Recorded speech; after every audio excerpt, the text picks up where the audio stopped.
Hey guys, today I have an amazing guest. Her name is Bhagyashree, and she's all the way from India, which is, I think it's so cool, that I'm in the United States and I get to communicate with somebody all the way across the country. But so today we're just going to be talking about her and about her organization, the Youth Magazine. So Bhagyashree, could you just tell me a bit about yourself and about the Youth Magazine? Yes, sure. Firstly, thank you, Anna, for having me on your podcast. I'm Bhagyashree and I'm 16 years old. I'm from Mumbai, India.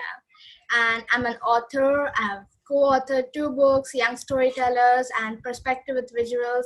I'm a public speaker, poet, and illustrator.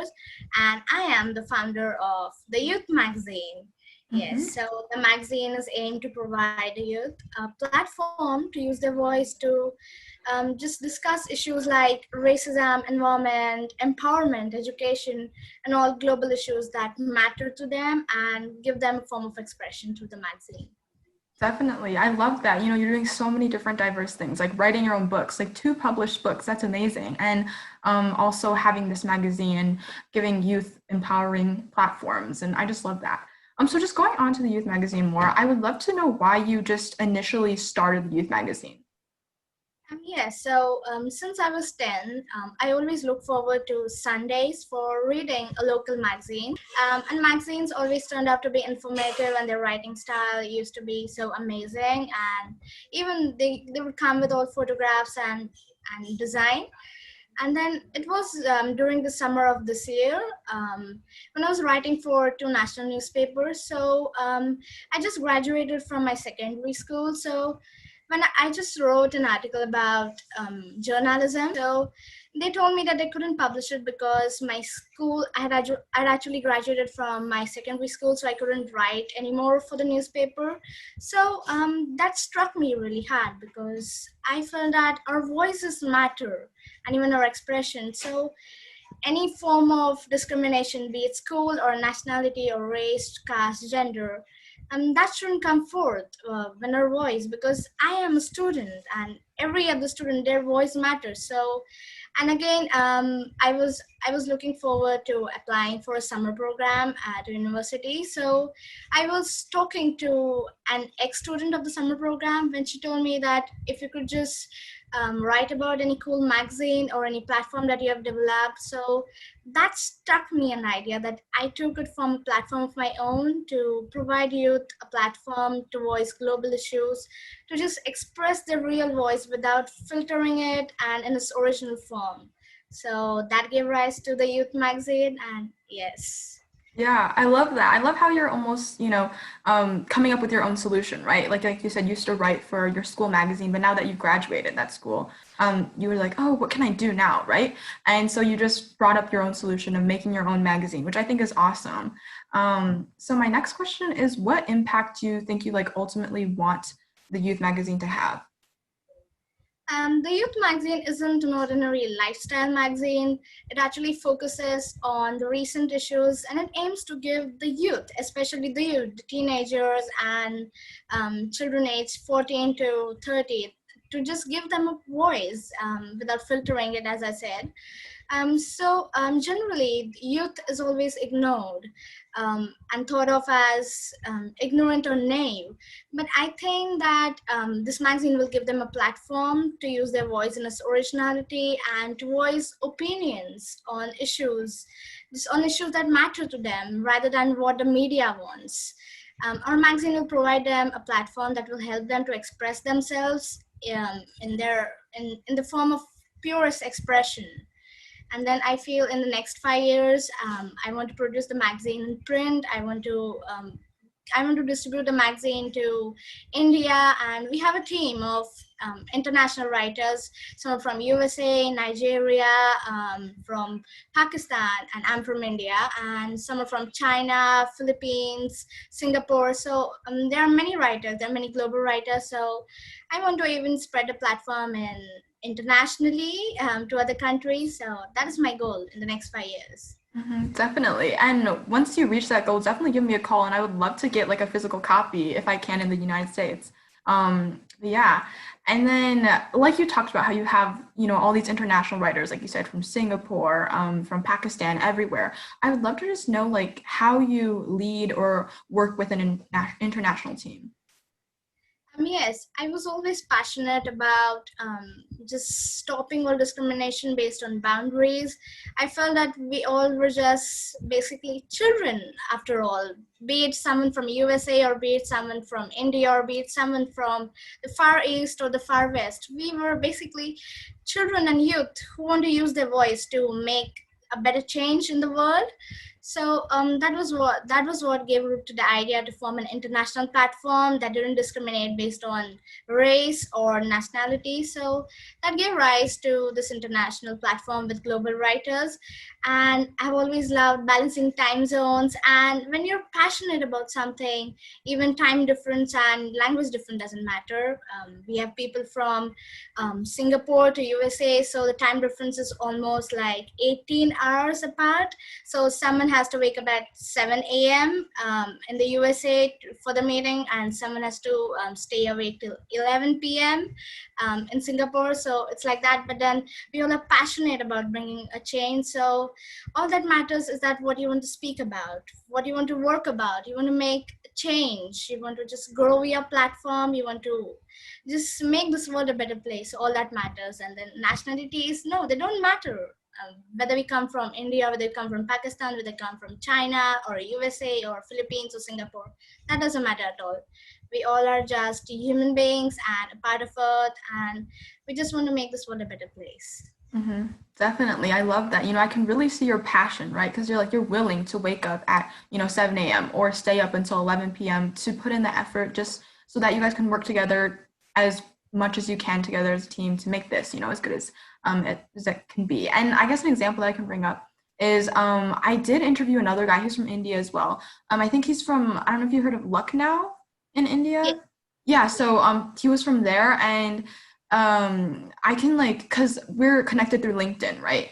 And so on LinkedIn you can kind of like see when a person's active, and I noticed even when it's like in the US, right, like the middle of the day, he's still on. And so I can just tell, obviously in India that would be very late at night, and so I can just tell they're very passionate about what they're doing no matter the time zone difference, right? They're willing to put in the passion, and I could just see that in you as well. You're willing to put in that time and willing to either stay up until whether it be like 11 p.m., 12 a.m., or get up early in the morning, like 6 a.m., 7 a.m. And I think that's just amazing, being able to, again, work with an international team as well, and balance those time zones. Because I have another organization, it's called like Dancing with a Purpose, but like with this organization, I mainly work with US, right? But even within the US, there's so many different time zones.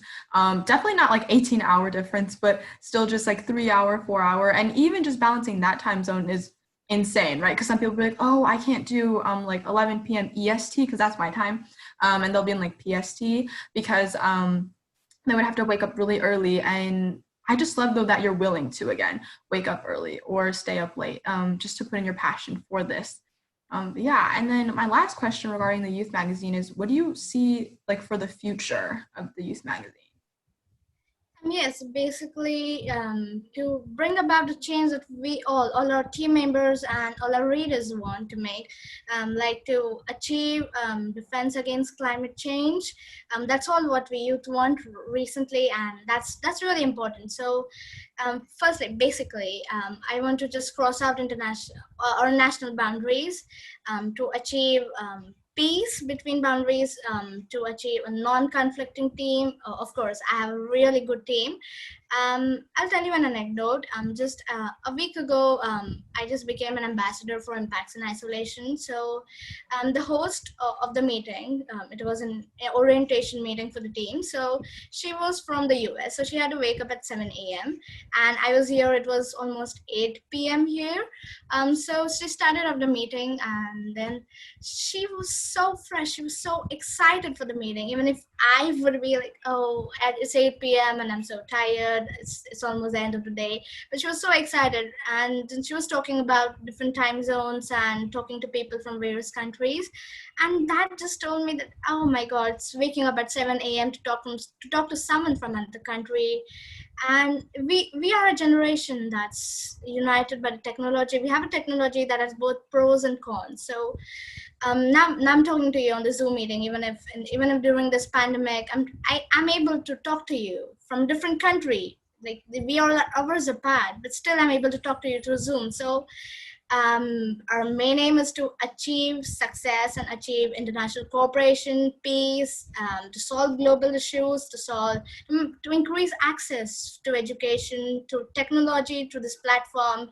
We might not be able to meet in person, but we can surely meet through just platforms like Zoom or call messaging on Instagram, on Facebook, on LinkedIn. It's just so nice. We want to achieve this in the next 10 years, to make the magazine available in print, to just solve these global issues, to just not discriminate on the basis of boundaries, race, religion, and just create a better world and give a voice to the youth.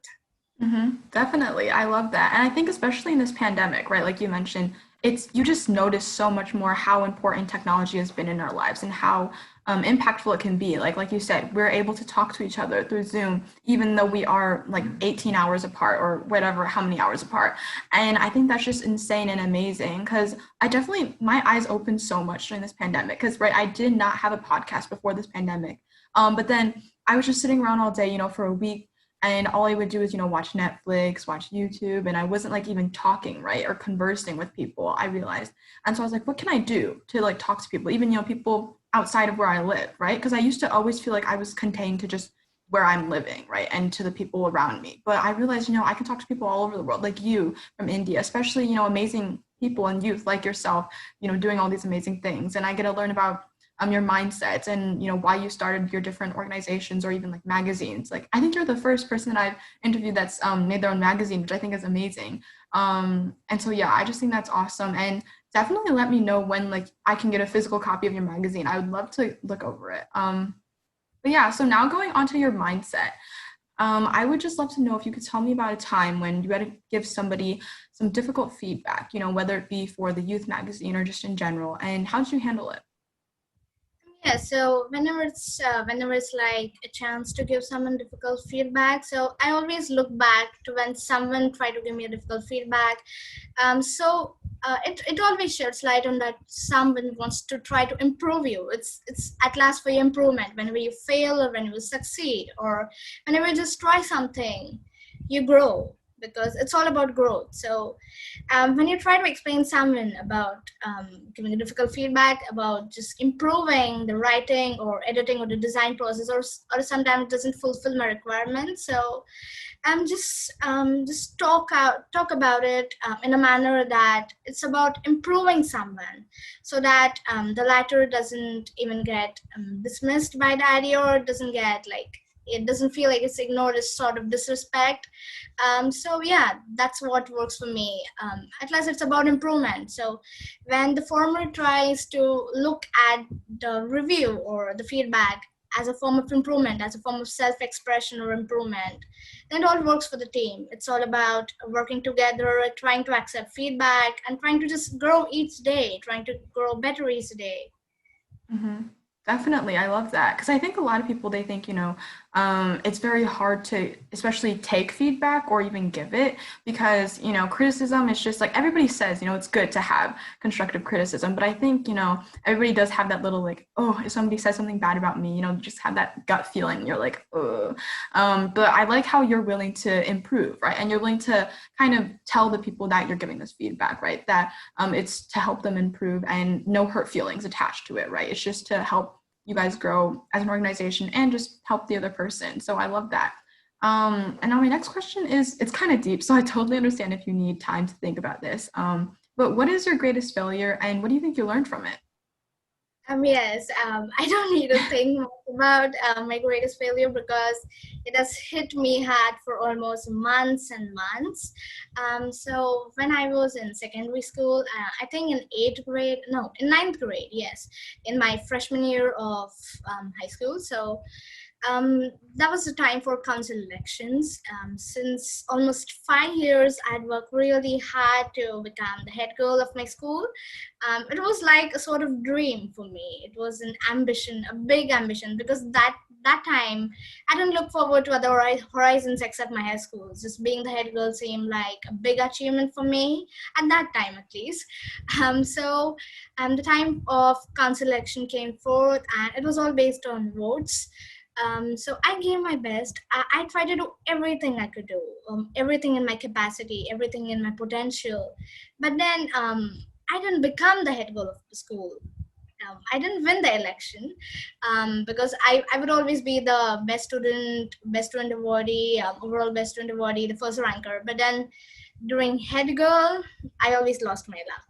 So because that was the last chance to represent my school at a really higher position, because head girl was something like representing the school or being the head of the secondary section. At least that was a fantasy for me. So when the results came out, I almost broke down. I stopped believing myself. I thought, yes, what's wrong with me? I started to just find faults within me, within my own potential. But then it's not like luck always favors you in life. You don't always get everything that you want. I tried everything I could do in my potential. I just did everything. And yes, I had a pretty good relationship with my teachers and friends and other students of the school. But then at last I understood after so many months that the problem wasn't with me. You don't always get everything in life. And then luckily during that year, I was selected for the Hindustan Times Scholarship Award, in which they received 97,000 entries from schools across the country, and they select only 60 students. So I was selected, and then I was interviewed by editors. It's almost like a holistic process: academics and extracurriculars, and your essays, and followed by an interview. So it was a far-fetched dream. I never thought I could win it. Then later, 15 days later, I came to know that I won the prize. I won the scholarship. So I received 50,000 Indian national rupee. I don't know what's it in dollars. So I received the amount. It was followed by a grand ceremony. My principal and CEO of the school accompanied me there to the ceremony. At that moment, during the interview especially, there were students other than my school. Of course, there were students from international schools. I'm from a state board school in the country, but there were students from international schools and ICSE and CBSE. I'm from SSC. So when they talked about just having a broad mind, about looking forward to opportunities other than your high school, looking forward to international opportunities, looking forward to other competitions, writing workshops, and just so much more. So that opened my eyes that there's so much more than your school. There's so much more than the boundary that you're growing in. So from that moment onwards, I started exploring other opportunities that my school couldn't offer. So then I just started discovering new opportunities, and then I was selected for Crossword Book Awards. My book was nominated, and then I just started discovering new opportunities. Then in turn, this growth resulted in the formation of Youth Magazine, because our opportunity is just not limited to your home or to your school. There's so much more to it. There's so much more outside your country, outside your city. There's just so much more to it. And that was a lesson that I learned from failure. And yes, that failure taught me so much, so much.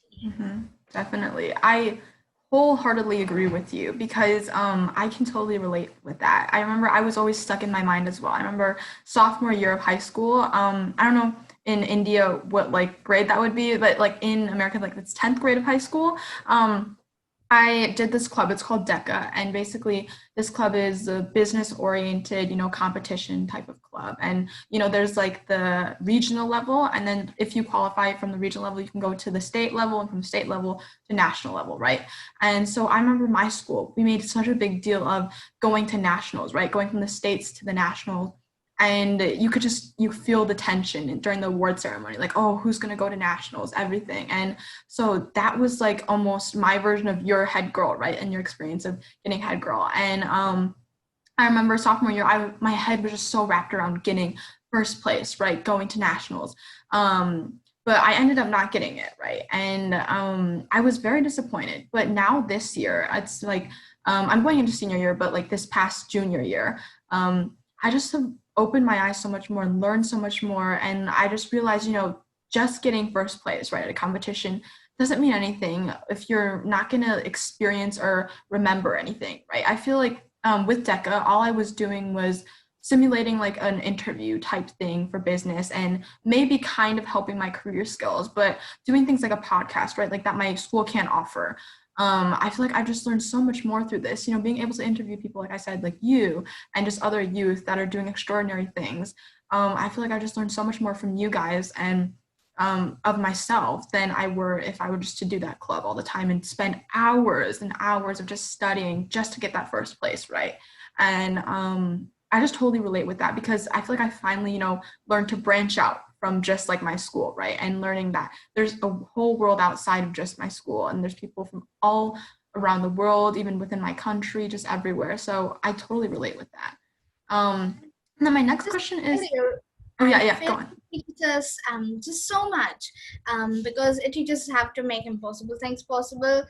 Before starting up Youth Magazine, I didn't know. I didn't even believe in myself that I could just build a website because I had no experience in coding. But I didn't even know that these days building a website can be as easy as designing on the Wix or any other platform. It doesn't need coding skills. I just didn't believe. I just didn't know that I could build an international team. I didn't know that I could write a book. Yes, that all came to me from that failure, from that stage, from those 2 years of my life where I just grew and grew and I just started finding new opportunities. So yes, it's all about believing in yourself at last. It's about believing in your own dreams because sometimes we don't believe in ourselves, but then failure has a lot to teach. Yeah, I totally agree with that as well. Because I remember even for my other organization, I was talking about Dancing with a Purpose. I was sitting on this idea, right? Sophomore year, like end of sophomore year, I had this idea of, making a nonprofit aimed at kids in inner city of Detroit. And so in my state, which is Michigan in the US, Detroit is very underserved and underprivileged, right? And so I really wanted to help those kids, give them a positive creative outlet like dancing. And so I had this idea, I had this big ambition, but I feel like I didn't even know where to start. And I felt like I was doubting myself, right? Like, can I do this? And is this even, a good idea? And I thought, oh, I need probably like a team of people backing me, right? Like, I probably need to find some people from my school to help me with this. But nobody wanted to do it with me. Or like they would try to do it and then they would just like back out at the last second. So I would just, the whole year, I was just sitting on this idea and I just didn't know even where to start, right? Because I felt like I didn't have a team of people that would be willing to help me as well. But then during quarantine, I had no excuses, right? I was like, there's no more school. I don't have like SAT, ACT to study for. There's no excuses. I have this time. I might as well just go for it, right? And even just taking that first step of just searching up how to make a website. Wix was the first thing that came up. And I was just amazed. I was like, I can do this for free and like make such a nice website as well for free by myself with no coding knowledge, like you said. And so that was just an eye opener for me. And I just realized there's so much you can do. You just have to go for it, right? Like you said, and just believe in yourself because I feel like anybody can do these things. Like they just have to go for it and do it. And I feel like once you just do that, your whole mindset just changes, right? And you just have this new mindset of, okay, I'll just go and go for anything, right? And so I definitely agree with that. My next question is, how would you describe your work style, like, or work ethic? Because I mean, you've done so many amazing things. I would just love to know how you keep yourself like motivated and keep yourself doing your work and things like that. Yes, I generally prepare a to-do list or timetable, but then planning isn't my thing because whenever I plan something, I always get anxious and that just ruins my day. So I just when the deadline comes in closer, so I start working more seriously. And then when that project or when that dream matters a lot to me, I just pour in my heart and soul into that work because I generally prepare to-do list, but then there are a lot of things like 7 to 8 projects to work on each day. But then just these days I've managed to just ignore the to-do list and just complete the things that in my own work style, just to stop procrastinating because I just recently read in a book that while solving a math problem, when you're unable to solve it, when it's quite tricky, or difficult to solve, the key is to just do something. The answer will come. Before writing a short story, you're always just frightened or scared or shocked by the first blank page. But then the key is to just do something, to just pour in. So that's my work style. Just do something and just complete the project before the deadline. Yes, that's it. And then if the work matters to me and if I'm passionate about the task, then yes, I can do it. Definitely. And I think that's something, especially the youth today, need to know. Because I feel like, at least the people that I'm surrounded by, even though they are very smart and intelligent people, I think all of them procrastinate so much. We'll have a month to do a big project, and yet everybody will wait until like the night that it's due to finish it. And so I think that's definitely something that people need to know, to just get, going and get your work done. And just to become, I feel like, better as a person. And I feel like that'd be a really good lifestyle change as well. Yeah. And then my next question is, tell me about your proudest achievement, or just like, what do you think you're most proud of? Yes, I just recently described about my proudest achievement. More than being proud of the achievement, I've just learned so much more from it because it gave me sort of a head start about the Hindustan Times Scholarship Award. It was a big thing. It was a big thing for me because the winners of the scholarship always get published in the front page of the largest newspaper in the country, and they are captioned as the brightest students in the city. So that was like a big dream for me. I would always read the names and I always wondered, oh, I cannot do it. I'm not the brightest student in the city. And then yeah, it was followed by a long editorial by the editor of the newspaper that how these students are so much talented and editors. And then I always thought, no, I couldn't do it. So I was called on for the first year when I was in 8th grade before my freshman year of high school. I was called for an interview, but then I didn't win the scholarship. So that was my second. Then for the second time, I was again called on for the interview. My essay got selected. So that was my freshman year of high school when I actually won the scholarship. But more than winning the scholarship, it was like an eye opener for me. Just looking forward to more opportunities and talking to people, how much just strangers can help you. Students who are passionate about, because the interview is always preceded by a group discussion with students of other schools, of other international schools. So when I went for the first time, when I was in 8th grade, I didn't talk to them. I felt shy. I was intimidated. I felt I wasn't worth. I couldn't talk to them because they're from international schools, and that there's a lot of difference. They're from IG board, like sort of IB only in the US. So they're from IG board, and I was from state board. So that was, there's always a stigma that IG board students are always smarter, but then IG schools aren't accessible in the country.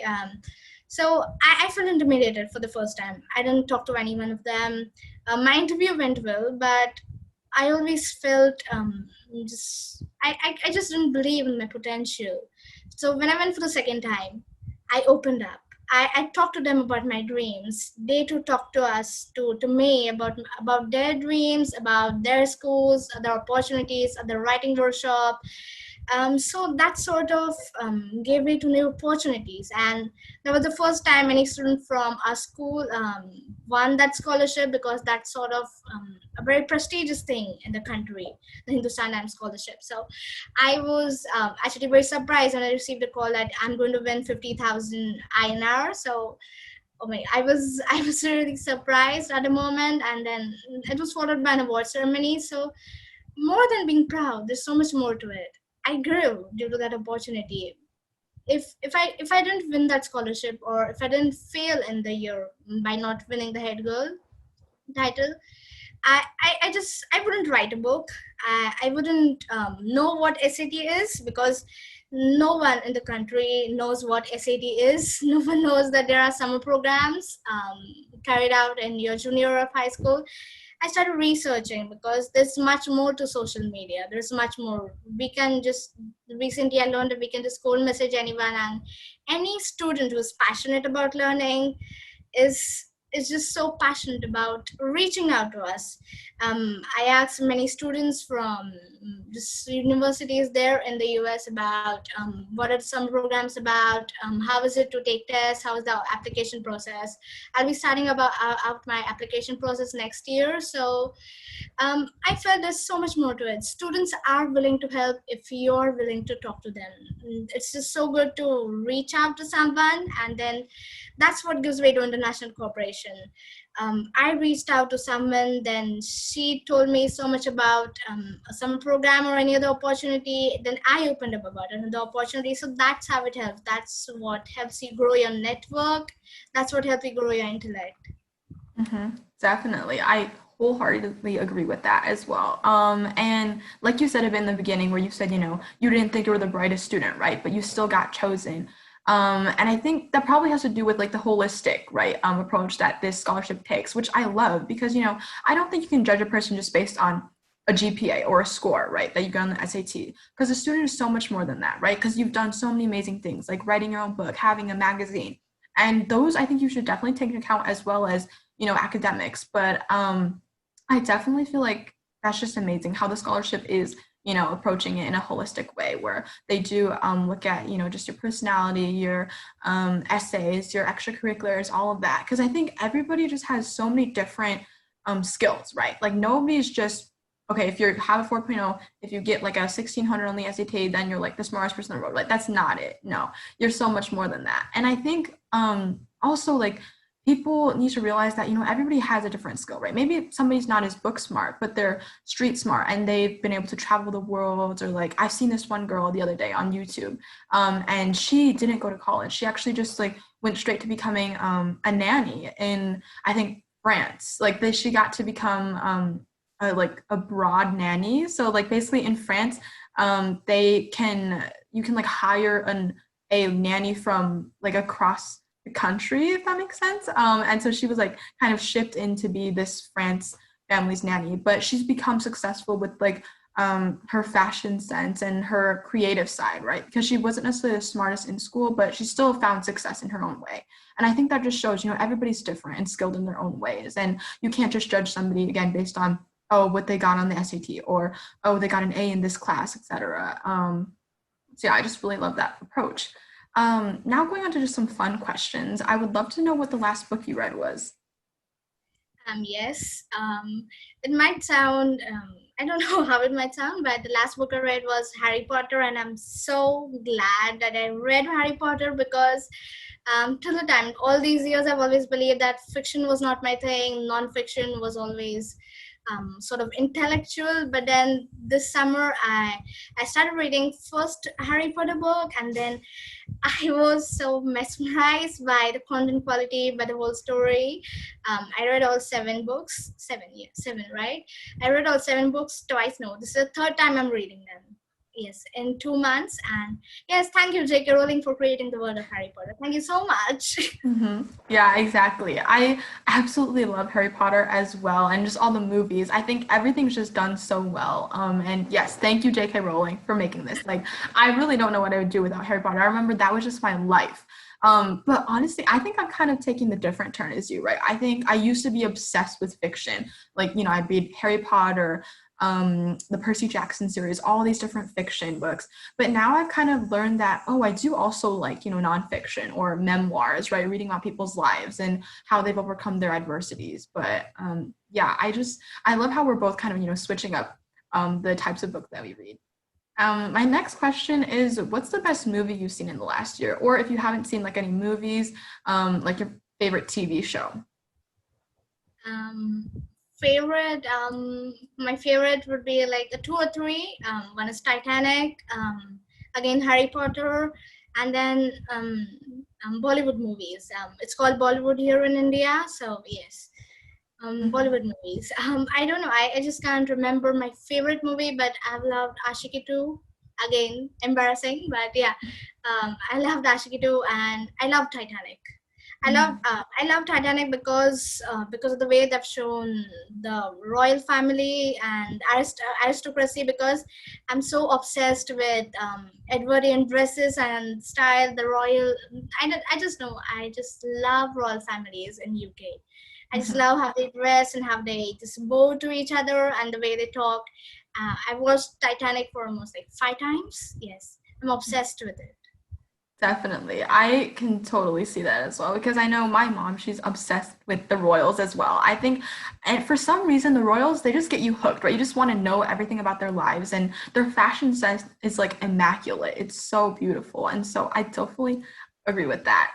Yes, And then the yes, the way they wear their gloves and hats, and yes, I just love it how the way they talk, the way they bow to each other, the way they say "Your Majesty," "Your Highness." I just love it. It just takes me back into history.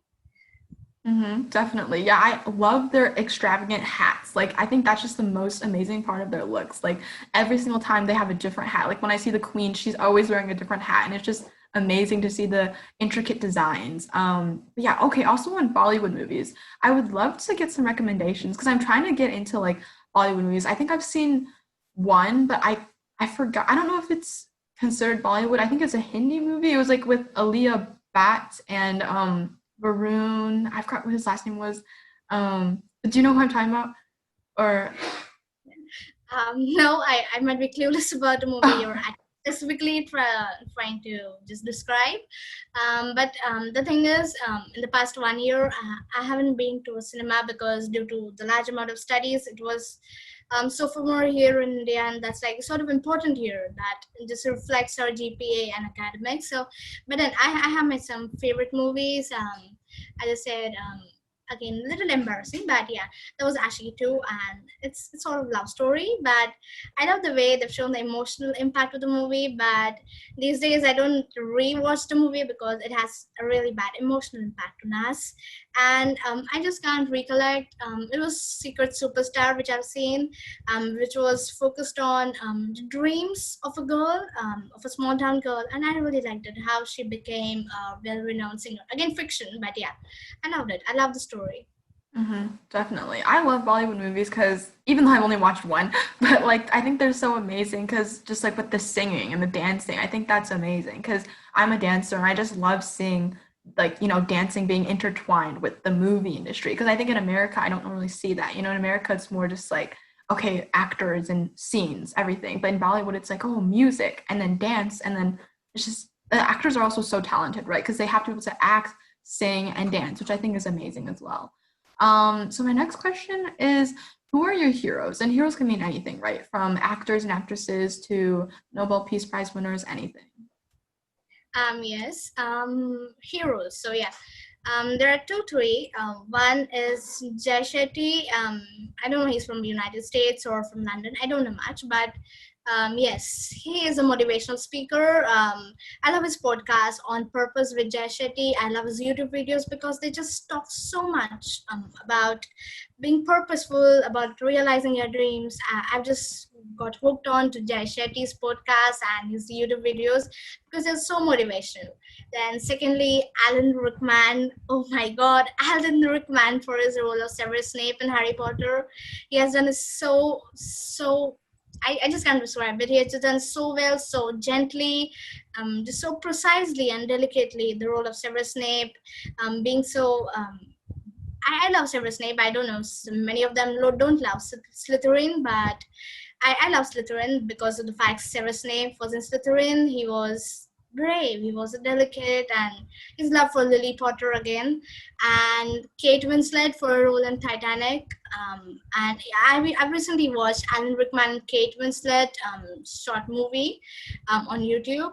It was called A Little Chaos, and again, for my obsession with royal families and the royal just dressing style, it was a good movie. It was a really good movie if you're obsessed with the royal families and the royal style, the Edwardian style of Britain, and the British accent again.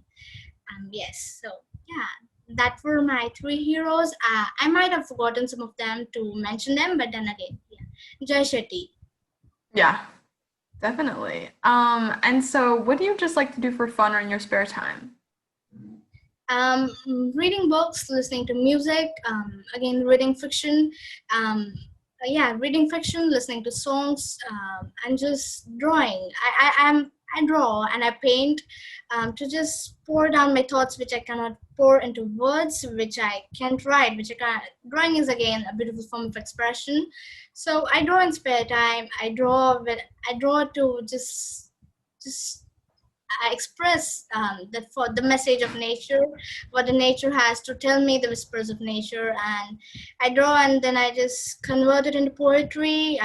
These drawings again followed with poetry because drawing and poetry are just underrated forms of art, from forms of expression. Yes. In spare time, I read. I like to read. I like to pen poetry, and I like to draw. Definitely. And like you said, I think drawing is definitely overlooked in poetry as a creative form, right, of just expression. And I remember the other day I was literally just drawing out my thoughts on sticky notes, and it was just so therapeutic. I never realized how relaxing it can be, and just the things that can just come out of your mind, just having it on paper, visually, just drawing what you're thinking, which I think is just amazing. And so my last questions are brain teasers. Nothing hard though. But if you could be an animal in the world, what animal would you be and why? Yes, I would be two animals. This question was actually asked by an English teacher during a lecture. Which animal would you be? So there was a lesson in Marathi. It's my mother tongue, Marathi. So we had Marathi in school. So there was a chapter. There was a lesson on one-horned rhinoceros. How they are such good animals and how they're just the beautiful form of any animal in this world. So when she asked this question to me, I was completely clueless.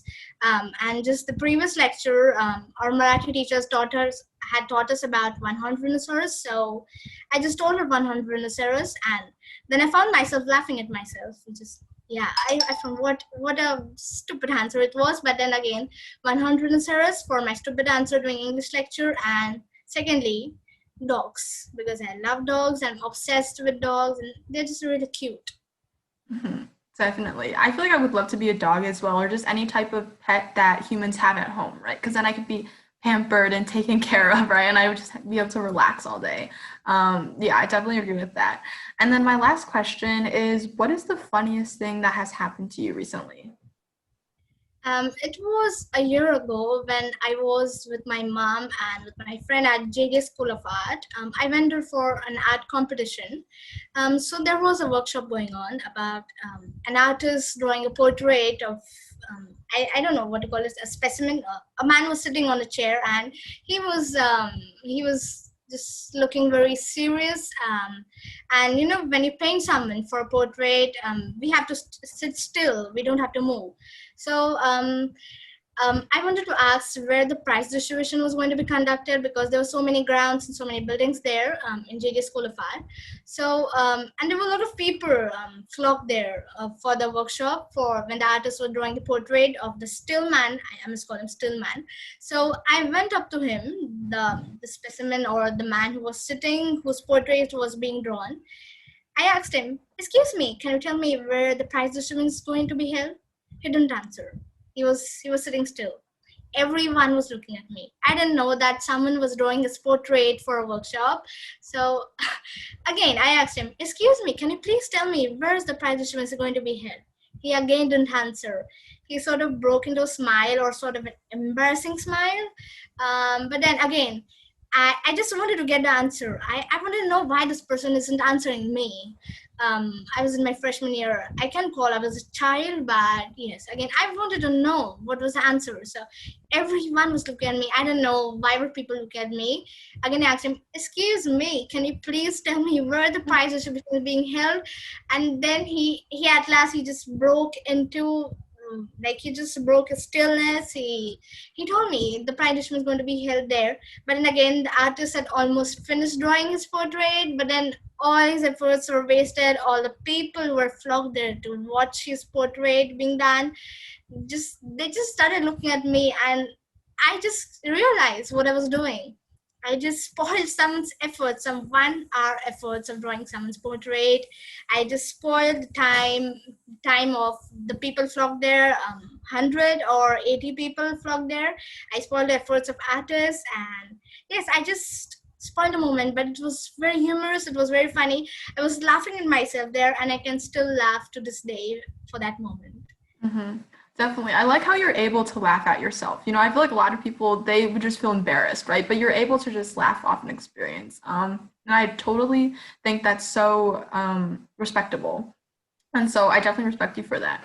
Well, thank you so much for being on today. It was so nice just learning about your mindset, learning about your different experiences, from winning this amazing scholarship to this moment in your lives, right? That was like a funny kind of a moment that you're able to laugh about. But again, it was just so amazing learning about you and the youth magazine. For listeners, you guys should definitely go check her out, her youth magazine. And if you have any like last notes you want to give to listeners or any plugs for the youth magazine, anything like that, go for it right now. Yeah, sure. Our website for Youth Magazine is www.youthmag.net, youthmag.net, and our Instagram is the.youthmag. It's the.youthmag. So you can just check it out. And if you want to write something thoughtful, we are always welcome to new writers. Just reach out to us through our email or to the submit button on our website and write to us. We'll be more than glad to publish it. Definitely. And everybody go check that out. And again, thank you so much for being on. This was amazing. And thank you for everybody that's listened up till this point. Thank you guys again. Bye.